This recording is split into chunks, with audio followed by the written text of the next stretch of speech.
السلام عليكم ورحمة الله وبركاته، ازيكم حبايبي عاملين إيه؟ يا رب تكونوا بخير، معاكم أحمد من قناة بيت العيلة، إن شاء الله النهارده هنعمل الطحينة بكل تكاتها بطريقة سهلة بطعم جديد، إن شاء الله، إن شاء الله هتعجبكم، لو أول مرة تشوفونا أرجو الدعاء لوالدي بالرحمة والمغفرة، اللهم ارحم موتانا جميعًا وجزاكم الله كل خير. أول حاجة هنجيبها ده ربع كيلو سمسم أبيض، تمام، هنحطه كده في طاسة على النار وهنحط عليه نص كوباية سوداني حسب الرغبة، وهنديهم تحميصة كده مع بعض لحد ما يتحمصوا معايا ويبقوا بالشكل ده.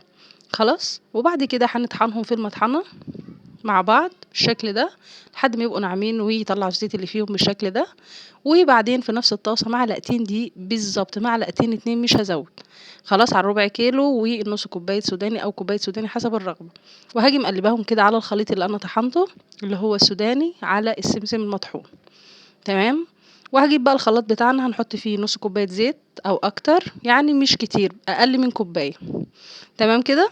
وهابتدي أنزل بيه الخليط بتاعي اللي أنا عملته، اللي هو السمسم المطحون على السوداني على الدقيق، خدي بالِك من الخطوات بالضبط علشان خاطر تطلع معاكِ مضبوطة، وهابتدي كده والخلاط شغال وأنزل كده بالخليط معايا عشان خاطر ما تبقاش زيتها كتير، لو احتاجت زيت ممكن أزوّد، بس هازوّد برضه بالتدريج، تمام كده؟ لحد ما تبقى معايا كريمي بالشكل ده.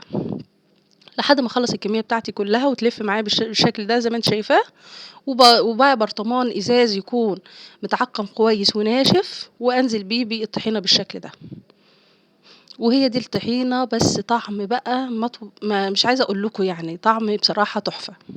أنا عملت معاكم طحينة قبل كده بس كانت بخطوات تانية، هانزّل لكم اللينك بتاعها في صندوق الوصف، ودي إن الطحينة بتاعتنا شايفين عاملة إزاي، قوامها عامل إزاي، ولا فاصلة ولا فيها يعني تكتلات ولا أي حاجة، وما شاء الله عليها الطعم بتاعها خرافي. يا رب تكون الحلقة عجبتكم، إن شاء الله انتظرونا في حلقة جديدة، والسلام عليكم ورحمة الله وبركاته.